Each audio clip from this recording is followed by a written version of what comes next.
大家見唔見到？我有個 PPT 先，香港藥物同埋醫療器械監管中心 PPT 見唔見到啊？見唔？我應該係分享咗噶啦。未見到，淨係好，見到啲 file 啫。見到啦。見到啦，係咪？嗯。好，嗱，咁我就開始好簡單咁咦？樣講一講啦。嗱，又跳咗個 screen。Joseph 話你要教 share 翻個 PowerPoint 嘅 screen，而家你 share 咗你個 share 版，咗個，而家你 哦，share 嗰個係睇得到，版面，你個 desktop 嚟。睇唔睇到？等等啊，我喺度允許多等。位與會者同時分享，見唔見到？我唔係咁熟嘅，見唔見到先？咦？見到啦，見到，有啦。有啦，係嘛？嗯。大家都見到係咪個 PPT？嗰個 PPT 咧，其實我哋 share 咗每一個會咧都有噶啦嚇。我希望大家都 share 翻俾你哋嘅 member。誒、可能你哋唔覺得對你哋有咩影響嘅，咁但係事實上有機會咧，個影響都唔細嘅，有機會啫。咁就我好簡單咁講一講啦。咁咧就呢一個 plan 咧，嗱，大家可能都覺得，喂，你講得嚟都幾年啦咁。呢一個係可能係以前特區政府嘅 procedures，但係而家嘅特區政府咧，佢行政主導咧，佢啲嘢會好快嘅。快到咧，基本上唔會透過好多嘅討論啊、聽證會啊，就根本就上馬噶啦。你睇安全帶你就知噶啦，快到好交關嘅，可能係幾個會議就已經可以搞掂晒所有嘢。嗱，呢一個咁樣嘅藥械中心咧，就係2023年啊、李家超特首咧，佢喺個施政報告裏面講。因為而家香港咧好多嘅藥物同埋醫療器械進口咧，當然係衛生署啦，但係衛生署嘅唔同部門去做啦，同埋咧其實佢哋進口嘅時候咧係依賴住一啲唔同嘅例如歐盟啦，例如係美國啦，或者係某啲大嘅即係嘅經濟體咧，佢哋嘅標準嘅。咁呢啲標準咧，第一又要依賴佢哋嘅標準啦，甚至乎香港自己研發嘅所有嘅藥物咧，有機會咧都要走咗去攞歐盟嘅認證，或者攞 FDA 嘅認證，先至翻嚟香港或者翻嚟國內啊。咁即係其實咧，我哋係咁被動嘅嚇。咁喺呢啲咁樣嘅背景情況底下咧，特區政府係想成立一個即係亞太區嘅中心，因為其實你有競爭嘅，競爭係咩咧？泰國啦、韓國啦，其實就已經係類似嘅中心已經成立咗噶啦，同埋做咗好多嘅工作嘅。咁就佢就想會係喺2026年咧就先成立個中心先。嗱，佢哋嘅路線圖咧就係話喺2026年咧就成立一個叫香港藥物同埋醫療器械嘅監管中心咧，將三樣嘢擺喺裏邊嘅，包括就係中藥啦、西藥啦同埋醫療器械。好啦，咁佢目的係乜嘢咧？咁大家配合就我哋叫十四五規劃啦。十四五規劃咧就係國家對於成個國家面對住一個國際嘅形勢，或者係將來成個國家嘅發展咧，就嘅一個規劃嚟嘅。香港係佔有一個好重要嘅地位啦。藉住香港咧，就真係可以對接到咧，就背靠祖國，聯通世界啦咁樣。咁就喺2023年嘅施政報告咧，就已經希望咧成為一個樞紐。咁特別佢哋想講叫第一層嘅審批嗱，個名咧完全唔知佢講乜嘅，但係第一層嘅審批嘅意思即係話咧，而家我哋基本上咧所有嘅審批咧係咩都係講歐盟啊、FDA 啊，甚至乎有機會係其他好似日本啊或者某一啲嘅標準啦，將來香港係會有香港嘅標準嘅。佢去到2030年咧，係完全過渡到咧將來我哋香港有一個自己嘅審批嘅制度啊，係用香港嘅標準嘅。咁佢面向住呢一個咁樣嘅願景咧，佢2026年咧先成立咗呢一個藥械中心先，去到2030年咧就正式希望咧係去到自己有自己嘅標準啦咁樣。好啦，咁基本上咧，其實香港係有好多嘅唔同條例，大家可能知可能唔知，其中有一個咧叫藥劑同埋毒藥嘅條例。咁基本上咧就係我哋而家所有嘅藥物進口都係呢條條例咧係監管住嘅。咁其實佢呢個藥械中心咧就會修整編修咗2026年咧，將呢個條例咧就擺埋落去呢個藥械中心呢個大嘅框架裏邊。咁就希望藉住佢叫第一層嘅審批，就吸引多啲嘅朋友投資。投資喺香港有咩好處咧？香港自己審批啦，唔使經過歐盟咁複雜嘅即係架床疊屋啦。咁咧就自己有自己嘅審批，咁啊嘣嘣聲咧，咁就註冊咗之後可以喺香港用，甚至乎咧透過叫港澳藥械通咧去入去國內咁樣。即係佢嘅睇法係咁樣嘅。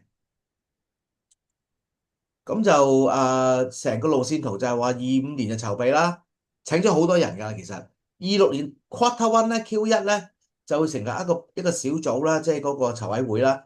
咁到2026年嘅 Q4咧，即係我哋應該係第三季咧，即時話應該係10月11月度咧就會正式就即係揭幕㗎啦。咁就到2030年咧就去到一個終極嘅願景。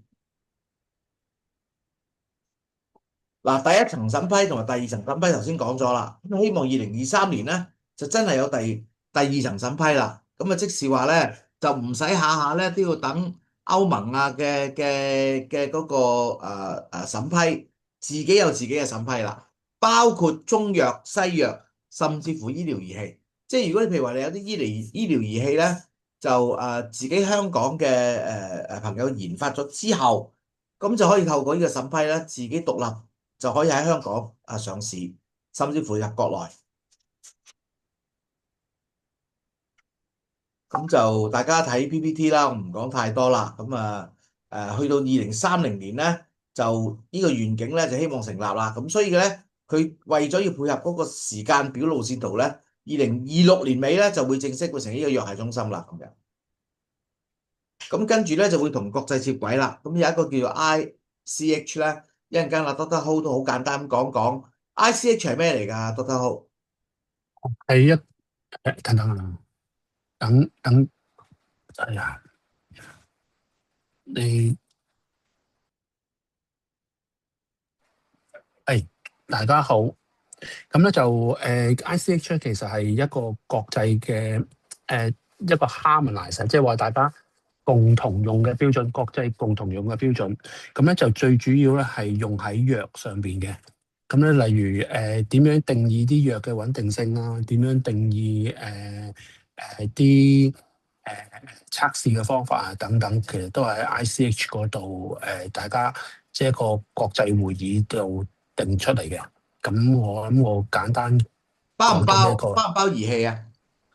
包儀器少量，好少量，最主要都係藥最主要都係藥嘅，因為藥嘅行先嘅化學品。OK，好。咁樣咧就跟住咧就到最終咧就呢一個藥械中心咧就真係將所有嘅中藥、西藥同埋嗰個儀器咧就擺喺裏邊啦咁樣。好啦，咁呢一個咧就係佢嘅路線圖時間表啦。咁點解會關我哋事咧？咁點解會關我哋即係美容事咧？咁我唔知大家知唔知咧？其實喺政府喺我哋2017年，即係我哋成班人一齊上街遊行之後咧，其實佢陸續或者係之前之後陸續已經係推緊一個叫自願性，所有嘅儀器咧，醫療儀器啊，所有醫療儀器咧就要進口香港咧，佢就要一個自願性嘅登記嘅。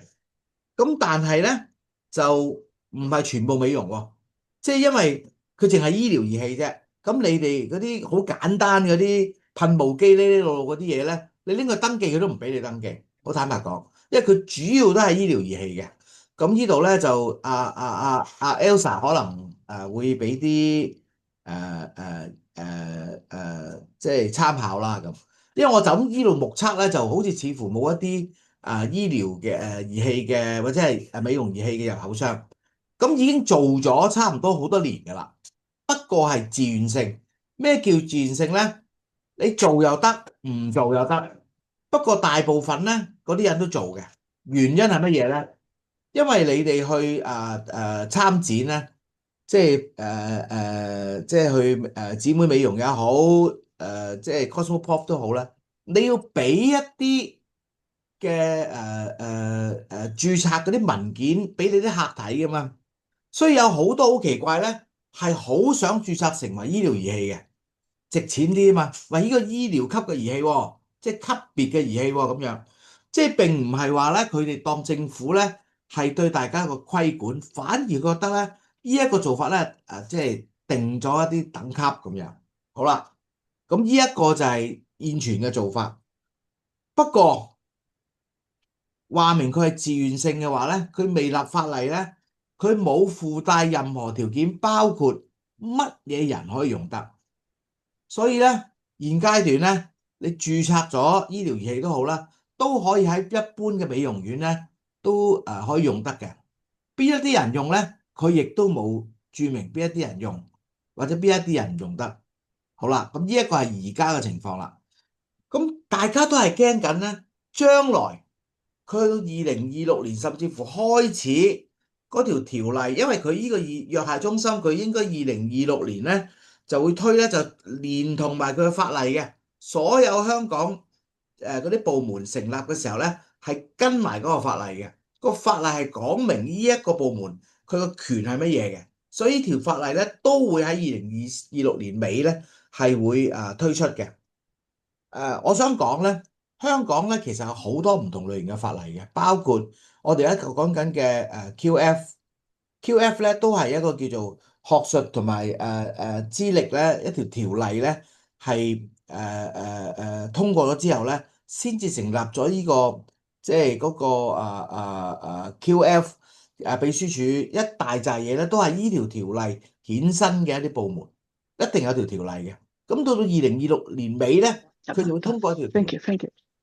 嗱，嗰個問題係在於醫療條例咧，我呢度可以交叉㗎嘛，Candy？呢條條例咧有機會咧係寫得好簡單，有機會寫得好複雜。呢個係人我哋覺得個人哋寫得個業務簡嚟㗎，單嘅機會唔係你㗎。唔可以交叉佢嘅咩？因為咧就想政府咧就似刪咗咪乎咧係未喺呢方面咧未有一定嘅定案咧，係寫得好細，包括因為你講三嚿嘢嘛，中藥、西藥同埋儀器啊嘛，佢只係做咗大條例先，咁嗰啲細嘅條例，我成日講緊叫附屬法例咧，佢未必會一併推出埋，即係首先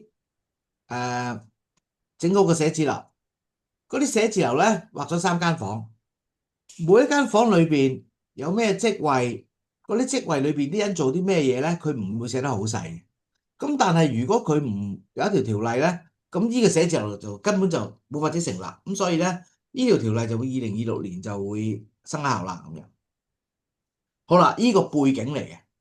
咁由於佢會真係會唔係自願性啦，真係要註冊嘅話咧，咁好多嘅同業咧。就我諗同業我主要講啦，現代美容曾宇咧喺較早之前就拍咗一套片咧，就話喂，將來即係幾多千間嘅美容院冇得做啦，就全部都係醫生決定晒所有嘅美容儀器點用，即係邊人用得咁樣，咁咧有冇咁多間醫生長住喺美容院咧，係咪？即係醫生就只可以醫人嘅，咁冇理由就做美容嘅咁樣，咁就講咗好多呢啲咁樣嘅言論啦咁。嗱，我唔可以話佢我唔可以話佢完全錯。即係嗰件事，如果政府真係立例係專係針對美容業嘅話咧，有機會係變成咁樣。不過我睇唔到政府有呢個意圖，佢無需即係做一啲條例咧針對美容業嘅。如果佢針對美容業咧，就好多行業咧佢都要針對埋㗎啦，包括就係即係你健身室啊，好多唔同類型嘅處所咧，你都要揾啲條例嚟針對佢㗎啦。我覺得政府真係想成立一個藥械中心，咁不過中間咧就牽涉到美容儀器。嗱，我想講咧喺政府嘅多次嘅言論咧，佢已經講明喺政府嘅 definition 裏邊咧係冇美容儀器嘅，只有醫療儀器。咁你跌咗入去醫療儀器嘅界定裏邊咧，你就需要註冊。但係佢又冇講明埋註冊之後可唔可以美容師做喎？因為佢淨係註冊儀器嘅啫，邊個可以用咧？唔喺個條例裏邊寫明，暫時冇。咁但係咧，阿曾宇也好，或者其他嘅朋友都好咧，就驚呢件事，所以就噼哩啪啦出咗嚟先。咁佢就好希望咧，就好似即係2017年咁樣咧，就政府會聽我哋講啊。咁跟住咧就最終係希望能夠佢哋集中嘅資源咧，係寫一條例係關於美容儀器嘅。咁咪安安樂樂咯，咁我哋寫條例關於美容儀器嘅，咁咪嗰啲儀器咪可以喺美容院做咯，咁樣即係佢哋想咁樣嘅。我覺得唔現實嘅，政府冇必要咁做，佢亦都唔會咁做，因為即係其實美容師暫時喺香港嚟講咧，都唔係屬於一個特別嘅專業，佢冇理由為一個行業係一個行業嚟嘅啫，去做一啲咁複雜嘅一個條例。仲有呢啲咁嘅行業咧，喺香港有好多嘅，包括而家講緊係痛症治療啊，嗰啲痛症治療師咧又係好專業噶嘛，即係冇一個認受嘅專業噶嘛。咁咁佢又要即係佢又唔係做美容嘅喎，佢純粹係痛症嘅啫喎，舒緩嘅啫喎。有啲就即係經絡啊咁樣大扎呢啲唔同類型嘅好多。咁你又要為嗰啲去做一啲佢自己適用嘅儀器啊？冇可能啊嘛，係咪？咁所以咧，我認為冇咁樣嘅意圖嘅。不過我認為都冇用嘅。暫時嚟講咧，我寫過2封信，一封就寫翻去衛生署，一封就寫去方面營商委員會咧，係希望約見衛生署嘅人咧，即係同我哋解釋。你話唔關我哋事都好啦，你都出嚟講唔關我哋事噶嘛，咁樣。咁喺邵家輝議員做咗嗰次嘅活動之後咧，我自己覺得咧冇清楚咗嘅，冇。不過嗰件事咧講咗出嚟，我覺得有好多人咧可能仲亂咗因為曾宇嘅嗰啲會員咧係講緊，喂，我哋做美容嘅啫喎，我做咗咁多年，我哋有受訓，你可唔可以唔好管我啊？影響香港嘅營商環境啊、經濟啊，即係影響飯碗啊咁一大扎嘢。好啦，咁跟住到阿 Juliana 咧就講啦，喂。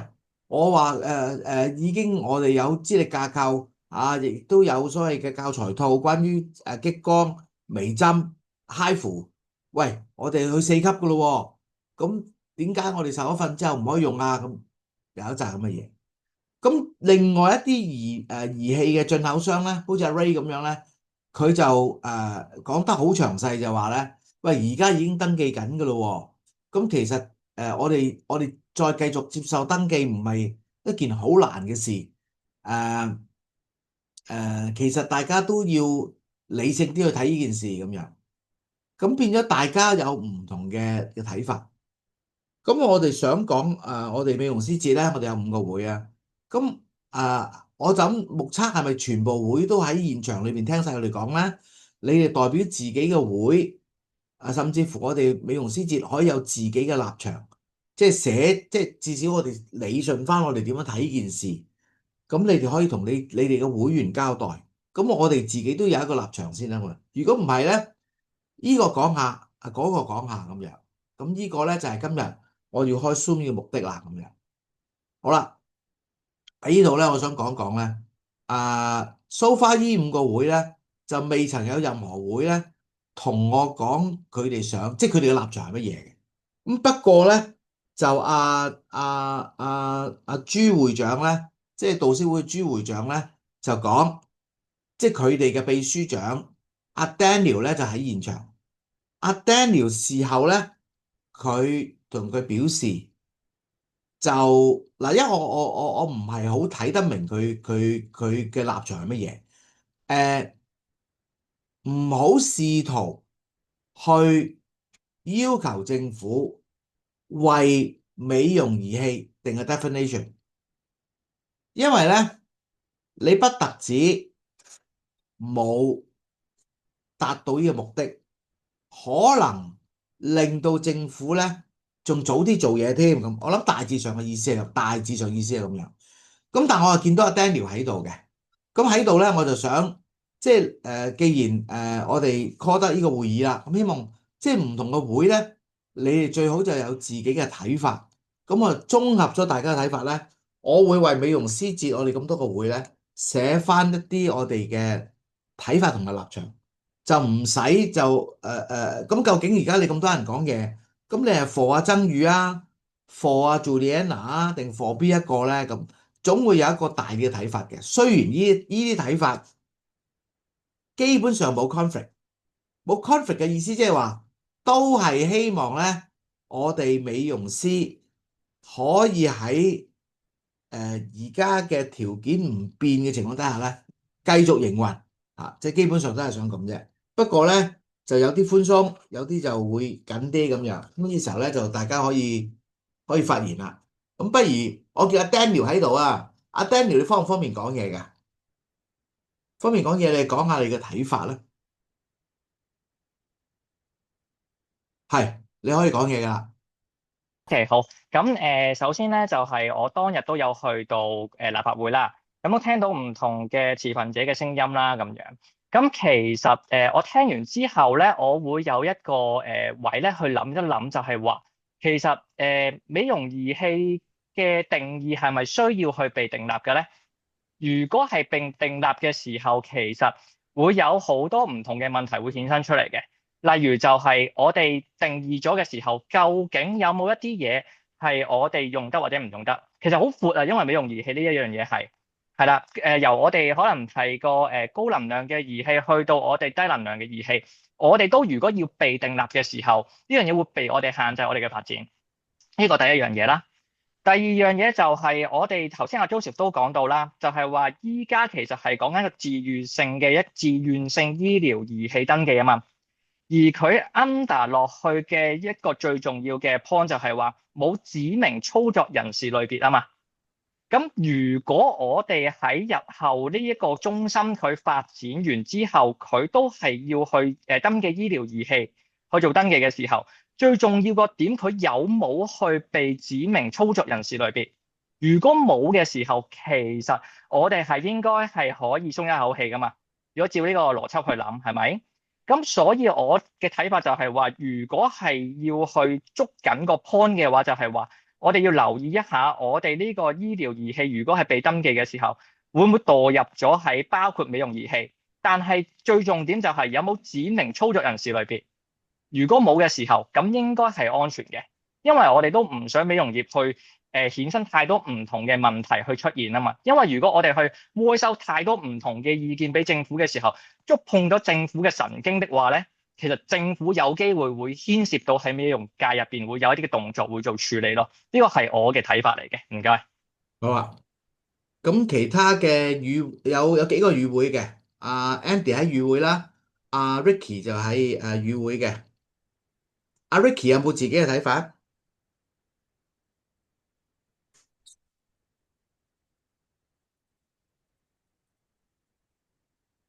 或者阿 Andy 咧？係我係 Ricky。阿 Ricky 係請咁我講。係唔好意思，頭先個咪撥唔正。我都首先就贊成頭先阿 Daniel 講嘅説話嘅。首先我哋用嘅醫療儀器係唔係咁用點樣講咧？係咪咁用安全嘅角度啦？用安全角度係咪要用到一個安全嘅規範去規範我哋咧？其實咧我覺得個最重要嘅目的就係佢寫清楚醫療器械係啲乜嘢，而其他嘅嘢唔需要管，佢只要符合安全嘅要求咧就得啦。咁咧之前咧亦都醫療器械嘅朋友咧亦都有講，其實嗰件器械咧係咪定義做醫療器械或者美容器械嘅話咧，其實咧係個廠商定嘅，所以其實某程度上邊咧，我哋係被動嘅。咁希望大家都清楚呢一點，即係話其實我買個儀器翻嚟，佢如果係醫療儀器嘅時候咧，其實佢已經係生產出嚟係醫療儀器，其實就會跌咗落去個法例。咁咧，跟住第二樣嘢就係呢個係一啦嚇。跟住第二樣嘢就係、如果嗰件係醫療儀器，如果假設你化妝唔係你美容院都會用到嘅時候，究竟係邊個人操作？呢、個就係所謂嘅第二步，我哋要去處理嘅咧，就係嗰個儀器嘅風險係危險到一定要用一啲醫生去處理咧，定係一個受訓人士咧？呢個窿，呢個地方咧，我哋希望可以有一啲我哋嘅意見，令到政府喺規範醫療儀器嘅時候，佢去考慮到一個市場啦、安全市民用嘅安全性啦，我哋技術人員嘅資歷啦，仲有就係佢管好咗醫療儀器之後，咁其他儀器咧就可能只係根據一般嘅家庭電器去管理，或者一般嘅安全產品就 OK 啦。咁因為已經有法例管啦，最緊要係保障市民嘅安全咯。呢個係我嘅見解。唔該。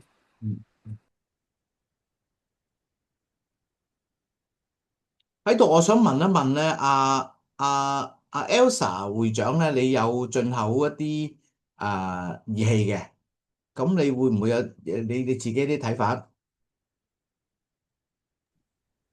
係，大家好啊，咁我係 Elsa 啦。咁就其實美容儀器同埋醫療儀器咧，即係真係就係廠家佢哋會 claim 嗰個係即係冇 specific 咯，但係有啲嘅儀器咧係會即係佢哋會喺譬如喺加拿大啊或者美國啊，都已經係即係註冊咗係有啲嘅醫療嘅儀器。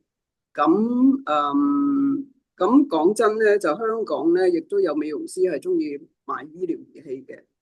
咁而嗰個註冊方面咧，就即係我哋有啲有需要就註冊啦。因為其實同一類型嘅 RF 機啦，舉例啦嚇，咁佢都有唔同嘅 frequency 噶嘛。譬如13.56或者27.12，嗰個 energy 可能係 double 嘅。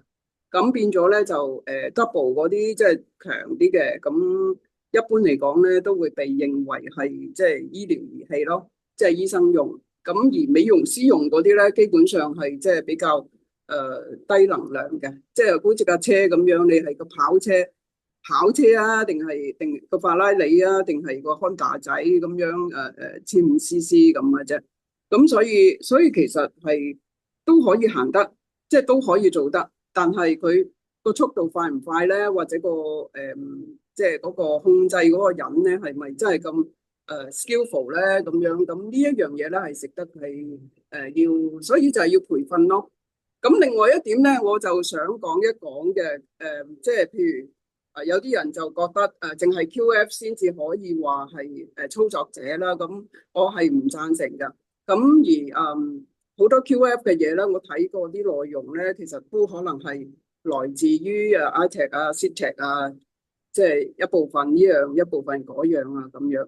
咁如果淨係規管咗係 QF 嘅話咧，咁其實好窒礙即係其他嘅即係美容師個發展咯。因為其實佢又一定要考 QF，就唔可以一試多證嘅，咁變咗咧就會好容易就即係考完試，即係為考試而考試咁樣啦。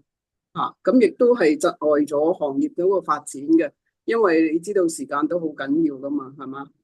即係好多時已經攞咗一啲譬如其他嘅認證，佢本身已經有 standard 嘅，其實已經係可以足夠係即係認可噶啦。咁呢個我主要就係話我哋唔好真係唔好話自己規定係真係呢個係美容儀器，呢個係醫療儀器咁樣。咁譬如如果政府一定要規定某一個 frequency 或者某一個程度係一定係納入醫療儀器，咁咪去做醫療儀器咯。但係其他嗰啲就係美容儀器啦嘛，即係唔係醫療儀器。咁而佢亦都係話即係醫療儀器，亦都有好多美容師係中意用醫療儀器㗎，因為佢哋覺得嗰個效果快啲啊、好啲啊、咁樣勁啲啊、咁樣。咁亦都有啲客咧，而家亦都有啲客咧係即係中意做一啲醫療儀器嘅程序、美容嘅程序，但係佢又唔想一定係俾到醫生做因為其實好多受訓嘅美容師或者有經驗嘅操作人員咧，佢哋本身咧係都做得相當之好嘅咁亦都唔係話一個即係一定係咁難去達到嘅一種嘅技能，只要係有一個適當嘅培訓同埋練習咧，就已經係可以處理得到。當然我哋有一定嘅考試咯，有一定嗰個嘅規範，咁先至可以進行咯。咁所以就算我哋自己一啲儀器，我哋全部都要考試嘅。全部都如果考試考唔合格嘅，就要再考咁樣嘅。咁呢個就係即係我哋即係認為係最緊要就係俾到顧客嗰個安全同埋有效咯，即係有效果，但係亦都有安全嘅。咁所以安全性嗰方面咧，我哋係好非常之着重嘅。即係千祈唔好做衰個客。咁就即係效果嚟講咧，當然係要有啦，但係即係一般嚟講咧，美容師如果係有經驗嘅美容師，係而家嚟講真係出事嘅情況咧，係即係極少數。咁呢個係我認為即係我哋盡量 free hand 啲咯，即係令到政府覺得我哋係即係唔係咯，唔好自己專話規管，即係揾隻手俾人綁住話你規管我啦咁樣。咁即係我覺得係最緊要香港點解嗰個經濟或者嗰個美容嗰個發展係比較東南亞譬如大陸或者台灣啊，或者即係台灣而家真係好慘啊！嗰啲美容界美容師就因為佢哋淨係做得 high frequency 同埋蒸汽機，咁其他全部都要揾醫生掛牌嘅。一掛親醫生嗰啲咧就一定係 medical， 咁所以咧變咗佢哋明明係可以做嘅嘢咧，就變咗係規範咗，一定係唔可以做咯。咁所以我哋千祈就唔好再即係唔好話政府箍得咁緊咯。如果唔係，香港真係冇噶啦。香港嗰個即係其實我哋最大個核心嗰個價值就係我哋好國際化咯，好自由咯。咁而有啲美容嘅項目咧，亦係日新月異咯，即係唔會話永遠都係做個 high frequency 或者做個 steam 機，咁而家已經唔興噶啦嘛。咁但係如果我哋係規範呢啲一定係美容儀器，咁變咗我哋想做多啲其他新嘅項目咧，其實係做唔到咯。咁而且我哋本身咁有經驗嘅香港嘅美容項目，我哋其實係自己去研發，自己去去研發一啲嘅，無論係儀器都好啦。我哋技術性咧係其實最重要嘅，即係技術點樣去操控好嗰部儀器咧？我相信係比較係買一部好嘅機，但係你唔識用或者用得唔好嘅咧，係更加重要咯。我相信即係做咗咁耐美容儀器咧，我覺得嗰個培訓啊、嗰個經驗啊嗰方面係最重要嘅。咁而香港嚟講咧，我相信亦都好多美容師已經達到咗呢啲咁嘅即係 standard 啦，呢啲國際嘅標準啦嚇。咁我哋本身自己都係即係採取國際嘅標準啊，譬如加拿大啊、美國啊，同埋即係自己亦都研發咗一啲嘅技術，但係當然啦係安全行先嘅，即係可以做得到嘅啊。咁所以如果我哋千祈唔好話即係規範邊啲係美容儀器咯。如果唔係遲下咧就即係冇得發展嘅。咁香港就係即係其實美容嚟講真係要推陳出新咯。美容係一個先進一個潮流嘅一種嘅項目啊。咁亦都係即係而家嚟講好多嘅項目已經係即係冇得做嘅，尤其是係一啲嘅好多 AI 啊或者咩都可以代替嘅嘢。咁我哋一雙手嘅一啲嘅技能咧，就係更加需要喺呢方面咧需要發揮多啲咯嚇。咁所以千祈唔好話局限咗係邊啲係美容，邊啲係醫療嘅項目先至係邊啲美容師係唔做得嘅。咁其實好多時咧，美容師係經過咗一啲培訓，特別嘅培訓咧，係可以操作某一啲嘅譬如紋眉啊、脱墨啊，或者其實紋眉即係其實都係用針，都係刺穿皮膚，或者紋身啊呢啲都係刺穿皮膚啊。但係點解一路都係唔係醫生去做咧？因為一來醫生冇咁多人，二來咧我哋係即係有好多嘅經驗係真係需要係去某一個項目係需要去做到極致咧，係需要花好多嘅時間嘅，即係唔係話做下呢樣做下嗰樣。就算美容，我相信大家都知道係非常之多嘅唔同嘅項目嘅有化妝啊，有指甲啊，諸如此類。咁而我哋香港而家咧嚟講，喺美容儀器方面咧係即係叫做發展得比較好啲。咁就即係就係因為我哋比較自由一啲咯，同埋我哋係比較國際化一啲。我哋去邊度攞儀器都得全世界嘅儀器都可以free hand 咁入口嘅。即係而家嚟講，只要係嗰邊係有一啲認證就可以啦。咁我哋千祈唔好將自己係去封住咁呢一個我係覺得就係我哋而家最可以生存嘅空間，或者最可以發展嘅嘢咧，就係我哋國際化。我哋無論喺大陸或者喺韓國或者喺某一個地區，以色列諸如此類啦，就係因為我哋可以接觸到唔同嘅美容儀器。咁呢個其實就係我哋正就係我哋嗰個嘅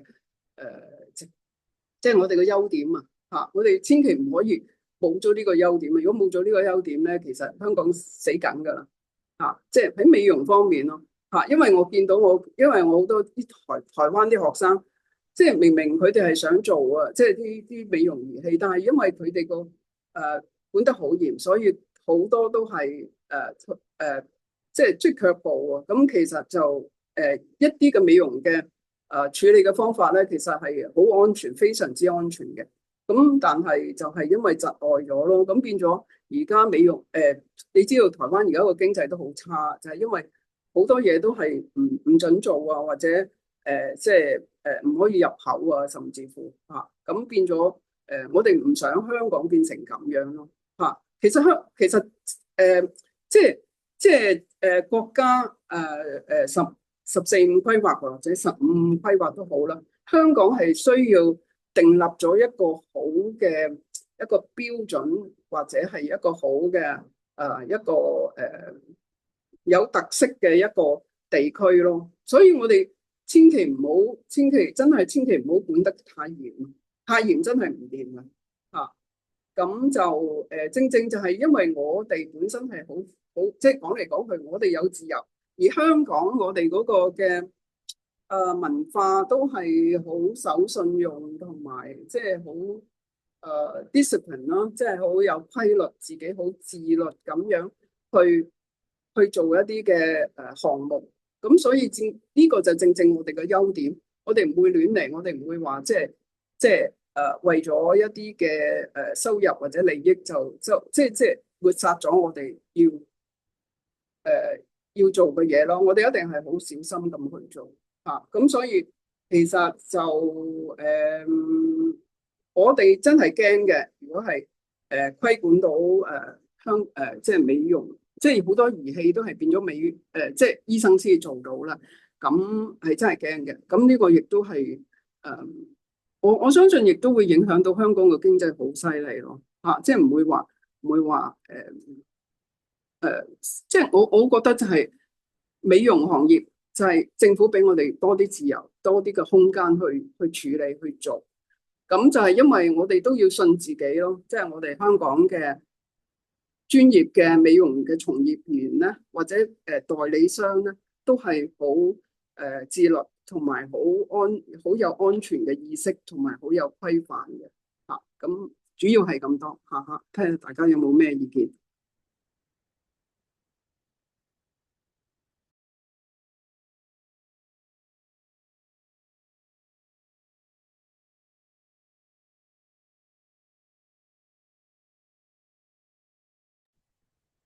聽唔到啊，Joseph。我意思Andy 會長佢有去到嗰個即係邵元嗰個sharing 嘅，咁佢會唔會有其他意見？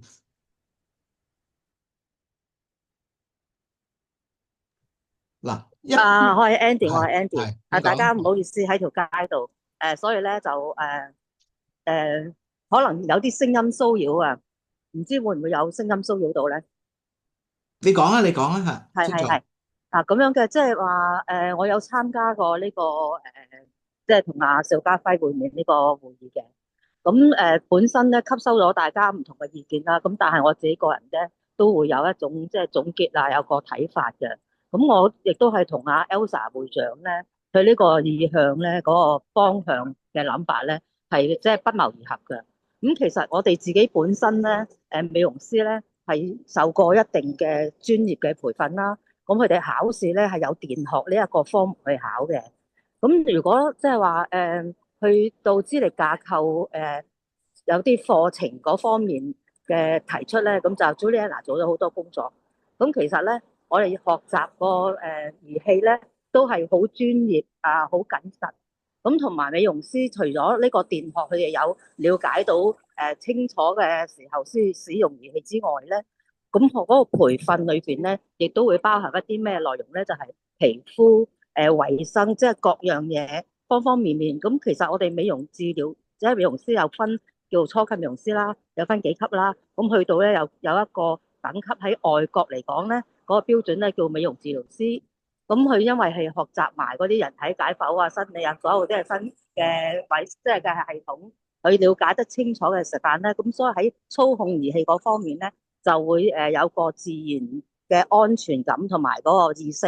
咁最緊要有意識、有知識，咁有技術，咁樣就可以操控到一個 device 啦。咁所以話 device 咧點樣去定義咧？例如一嚿電芯。我哋喺屋企即係擺啲儀器翻屋企揼啊，或者係整一粒電芯去做下按摩啊，嗰啲乜嘢按摩儀啊，有啲即係家用嘅。咁家用即係話都係安全啊嘛。咁所以點解我哋最初期喺嗰個叫做即係20年前啦嚇，佢話要規管美容儀器嘅時間，政府我哋會覺得哇好震驚啊，連暗瘡燈都管啊。咁我哋就會即係覺得唔可以咁樣去做嘅。咁但係去到今日咧，就話要管係管醫療儀器啫。咁佢冇講到美容儀器喎。咁我哋就唔好話自己自首咧，將自己去分別啦。因為喺外國嚟講咧，佢哋個儀器入口咧，或者係我哋就算去外國去買儀器咧，好似去Cosmo 即係去意大利啊，去睇展覽啊，咁嗰啲供應商咧都會問嘅，問你係咪治療師啊？你係唔係美容師係唔用得㗎？我哋呢個咧係美容治療師要有基本嘅知識，我哋先用得㗎。咁即係話我哋買儀器嘅時間咧，嗰個儀器供應商咧都會分嘅。咁即係佢哋個儀器產生嘅時間咧，佢會將嗰個電，即係嗰個能量嘅分別咧，係喺美容院裏邊安全操作嘅，佢就賣俾美容師。咁係醫院裏邊去做手術嘅激光，我又賣俾醫院，即係佢哋會分開晒㗎啦。咁所以我哋又唔使擔心咯。咁或者登記呢個 device 佢嘅能量、佢嘅安全性，咁為大眾而着想嘅法例咧，我哋一定唔能夠反對嘅。咁我哋點樣去做咧？就係我都係感覺上咧，就係話最緊要就係寫嗰陣唔好俾我哋落陷阱，我哋能夠有機會去提供我哋自己擔心嘅嘢，同埋咧甚至乎我哋有份嘢係好安全嘅。如果你參考下啦，咁即係幫佢寫埋，咁佢能夠接受到幫佢寫埋，俾埋堆嘢佢，咁佢擠落去咧，咁我哋咪唔中陷阱咯。咁我哋希望係爭取到呢樣嘢咯。咁因為 device 你買包屋企又可以用，美容師又可以用，咁美容治療師又可以用。咁佢如果去到高能量嘅美容治療師，佢冇呢個能力去應付嘅，咁咪去醫生去應付咯。咁其實法例要去規管呢個醫療咧嘅器械咧，佢都係為市民安全啊嘛。咁我哋梗係要為市民安全，呢個係大前提，呢個係大眾利益嚟嘅，我哋唔可以反嘅。只不過係將我哋點樣去配合佢做得更加好，而令到我哋行業避免咗一個恐慌性或者災害性嘅失業性嘅或者係毀滅性嘅嗰個即係嗰個營商嘅環境。咁我希望係咁樣去做咯。咁如果係我哋要去爭取咧，就能夠提供主動地提供一啲有效嘅方案，就好過係話我同你競爭，我反你。咁一反人哋閂埋道門，個耳仔都唔聽你講嘢㗎啦。咁但係我哋自己本身行業，我哋自己嘅專業，我哋好清楚㗎嘛。我哋咪話俾佢聽咯，表達俾佢知道，等佢有個信心嚟到信賴我哋提供嘅資料咯。我就係咁嘅意見。唔該晒各位。好。仲有冇其他人有其他意見？ Joseph 你好啊，係阿朱會長。係啊，咁啊唔該晒你啦，就有個 Zoom meeting 就俾我哋更加清楚同埋睇到大家嘅意見啦。咁其實喺呢個嘅邵家輝嘅會議裏邊啦，同阿 Daniel 咧會後咧都有討論過。咁啊跟住當然我哋都有再同你傾過啦。咁多謝你都係話翻俾我哋聽啦，就係喺呢個嘅條例之下啦，就好似過往有一個599F 嗰個嘅情況出現，係怕呢樣嘢。咁我都希望咧，即係雖然我哋有咁嘅表達，但係可能我哋都忽略咗咧，就係關於你提醒我哋嗰方面嘅。咁我都希望咧，如果喺日後啦，咁能夠可以控制到，即係幫助到我哋唔會跌落呢一個相異嘅話題裏邊咧，咁係我哋係最想嘅。咁呢度就可能都要麻煩你都幫我哋都係爭取翻啦，唔該晒。好。嗱咁樣嘅，我記得咧就喺2025年同埋2024年咧，即係導師會咧都有參與一個好似12月一個展覽會，嗰個係關於醫療嘅係嘛？係冇錯。展覽會嚇。其實咧，你睇個展覽會咧，大致上咧，你都係理解得到咧，其實香港嘅情況係點樣嘅。喺展覽會裏邊嘅參展商咧，其實全部都係美容嘅，即係根本上喺香港嗰個情況咧，暫時係冇分。如果講產品嚇，冇分邊一啲係美容，邊一啲係醫療。不過處所而家已經有分㗎啦，我諗大家知道啦，係咪？即係醫療處所就有醫生嘅，甚至乎做一啲好簡單刺穿嘅，咁就點滴打 Botox 嗰啲一定咧係要喺處所裏邊做嘅，咁呢啲就好清楚㗎啦咁樣。咁但係將來呢一個咁樣嘅咁寬鬆嘅情況底下，會唔會持續咧？咁我好有興趣咁問咧，其實而家一間美容院佢裏邊包括美容即係嗰啲技師或者美容師，佢哋可以唔可以做乜嘢？佢哋可以講或者唔可以講乜嘢？其實有冇一個 standard 㗎？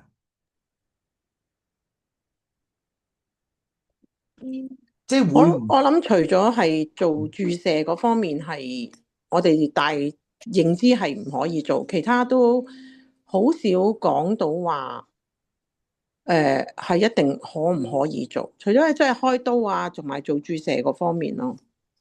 我有少少建議啊，不過就而家都好可能太遲啦。個建議就係話咧，好多人都會問咧，喂，咁你哋美容院裏邊咧，因為你而家你用啲儀器，即係嗱，譬如咁講啊，你話凡係就算 even 將來我哋立咗例之後，所有醫療儀器都可以需要登記啫，但係你係可以用噶嘛咁樣。但係佢又冇講明你成間美容院點解咁細聲嘅？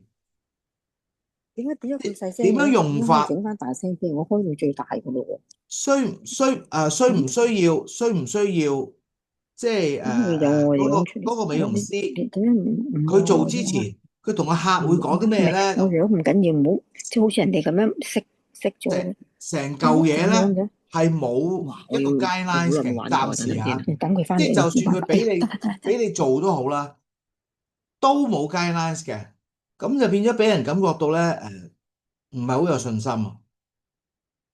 頭先Andy 會長講，即係你哋美容師讀嗰扎嘢咁樣，咁你走去讀，咁就固然知啦。但係而家你基本上喺美容院咧，你冇讀過都可以做到美容師喎。好坦白講，你識做就得噶咯喎。即係你冇一啲咁樣嘅呢個咁樣嘅指引啊，嚇。咁啊，我覺得我哋應該要諗一諗咯，喺呢方面諗一諗咯。當然啦，你諗嗰樣嘢咧，坦白講，而家我哋得5個會啫，仲有好多會噶嘛。咁有啲會又話：哇，你咁樣搞法啊，咁咪即係限住晒我哋即係營運，咁咪會限住晒營運成本咁樣。即係我哋會有呢啲咁嘅壓力嘅。但係即係事實上，其實應該要向住呢方面走嘅。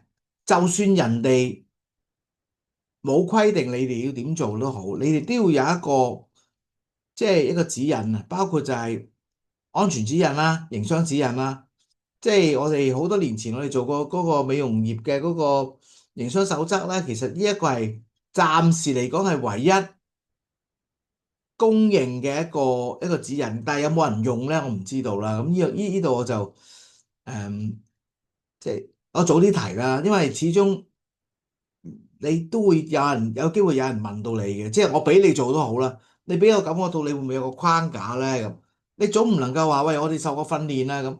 而家最慘就係你唔受訓練都可以做啊嘛，係咪？咁啊，我梗係知道，即係你哋啲會長個個心口爛晒啲章嗰啲，個梗係受訓練啦。但係有好多美容院裏邊嘅美容師或者技師係有可能係冇受過呢方面嘅訓練噶嘛，咁樣咯。咁呢方面大家要留意翻啦，即係每一個會，你哋都要有一啲咁樣嘅願景咧，要向住呢方面去行咯。即係你自己唔管自己咧，第二日就俾人管噶啦，就係咁樣。咁就我今日大致上都理解到大家嗰個睇法啦。我就今日開完會之後咧，我都會美容師節我哋呢5個會咧，我都會寫一啲我哋嘅睇法出嚟嘅。嗱，我就咁好簡單，我歸納幾樣嘢啦。第一，我哋歡迎一定要歡迎政府咧，係或者係我哋香港咧，係為國家背靠祖國面向世界咧，係有一個國際化嘅藥械中心，包括咧就係醫療儀器嘅監管，呢個必須嘅。第二樣嘢咧就係我哋希望喺成立個醫療儀器監管嘅情況底下咧，就會睇翻香港實際情況咧，我哋嘅營運者咧，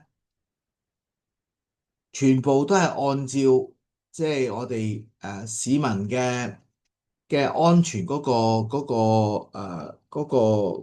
個目的同埋我哋意向嘅，所以我哋希望咧就係喺處所嘅監管以外咧，美容院都有有翻一定嘅彈性咧去營運，呢個第二樣嘢啦。咁同埋盡量希望咧喺嗰個即係嗰個operator，即係話治療師都好啦，希望能夠開放，唔係淨係資歷架構幾多級先至為之合資格嘅技師。其實我哋而家現行我哋做過幾個嘅國際嘅認可，包括 CPTEC、ITEC、SEDECO 嗰啲咧，都希望政府咧，或者希望咧就大家咧大眾咧都會 open 呢一啲技師咧，都係可以營運，即係都合資格去使用呢啲儀器嘅咁樣，即係向住呢方面去睇咯。咁都需要有啲技巧寫嘅，因為咧我驚寫出嚟之後咧，有一啲人覺得你好似似乎傾向俾政府管咁樣，你仲要寫埋俾佢咁樣，所以我要好小心㗎。我係有呢啲壓力㗎，即係大家以為即係我就咁出嚟就出嚟，其實出嚟之前咧九啊幾個人都 WhatsApp 我啦，就話要你講嘢要留意翻用字啊，即係差唔多近乎係講嘢小心啲咁樣啦。咁就個情況就係咁啦。咁就係咪阿 Cindy 會長都想有啲嘢講？我見你冇啦，係咪？咁就如果冇咧，我哋就今日就差唔多啦。有冇個別嘅最後想發言嘅？冇咧，我都會寫翻一啲嘅記錄俾大家嘅，好嘛？咁啊，多謝大家先。咁另外朱會長朱會長，係。講翻嗰個團拜啦。嗱，因為咧我都同阿 Shirley 會長咧就而家都頭痛緊個 guest list 啦。你哋一啲嘅嘉賓啊，當然自己請翻啦，係咪？咁但係會唔會有個別嘅，譬如話阿胡校長會出席㗎，係嘛？阿胡校長會出席啦。阿胡校長出席咧，因為佢而家嗰個 status 咧係要坐主家席嘅喎。最弊咧，你阿胡校長佢咧出席，咁佢又坐咗去你哋嗰個導師會嗰度，咁啊俾人即係俾人感覺到咧係我哋招呼不周喎，即係你要特別要講一講，即係你唔好搞錯喎，佢冇坐落我度喎，佢係影相先坐埋嚟啫喎。唔係啊，即使話你唔講咧，我哋就唔知，就會安排咗佢去，即係冇安排變咗。年年都有安排，年年佢都係坐主家席啊。年年安排就因為年年安排，即係因為我安排咯。哦，咁我唔知道你要特別安排啊嘛，你年年都咪問我係啊，㗎。我估佢會出席啫。有，我哋仲有係有啲咁樣嘅去到呢個級數嗰啲嘉賓咧，要話俾我聽喎。我冇啊，我全部都係淨係我哋嗰邊淨係一直都係得胡校長嘅啫。係，咁我就嗰一紮啦。咁我哋嗱，而家我哋咧，我哋個會嘅前會長咧，我就覺得呢啲如果係冇位咧，佢都係坐翻自己嗰度啦。即係例如阿 Jackie Choi 啊咁嗰啲啦，係咪？咁如果你將阿 Jackie Choi 話佢以前都係即係 VDC 嘅主席，咁嗰啲就搞唔掂啦，即係好多位都唔夠坐噶啦，即係個個都有呢啲背景噶嘛，係咪？咁我哋明白，不過阿胡校長都係我哋而家現任嘅創會校長，都係個會員唔係會長。阿胡校長係好超然嘅，胡校長梗係超然啦。我係講緊化妝會啊，我哋嗰大嘅會長啊，唔緊要啊，我哋嗰邊就冇特別㗎啦。我想所以特別要即係話問一問咯。OK 啊。咁不過我想同你就講咧，講多樣先。頭先阿 Daniel 係秘書，唔係秘書長，唔該晒。你哋有冇秘書長啊？有，係阿 Gloria。哇，咁犀利啊！你有秘書有秘書長啊？係啊，我哋渣啊嘛。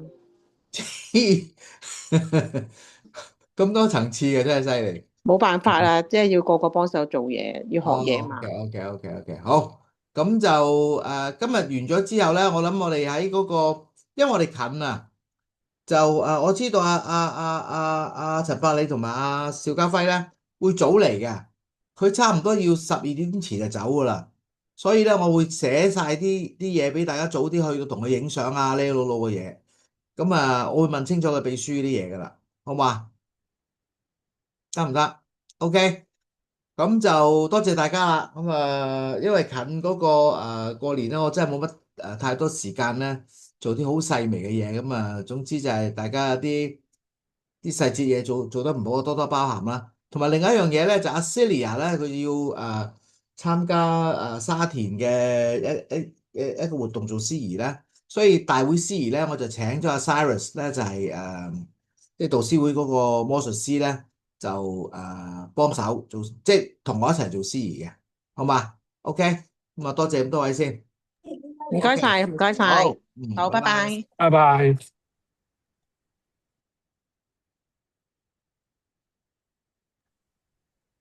唔該晒，拜拜。好，拜拜，thank you。好，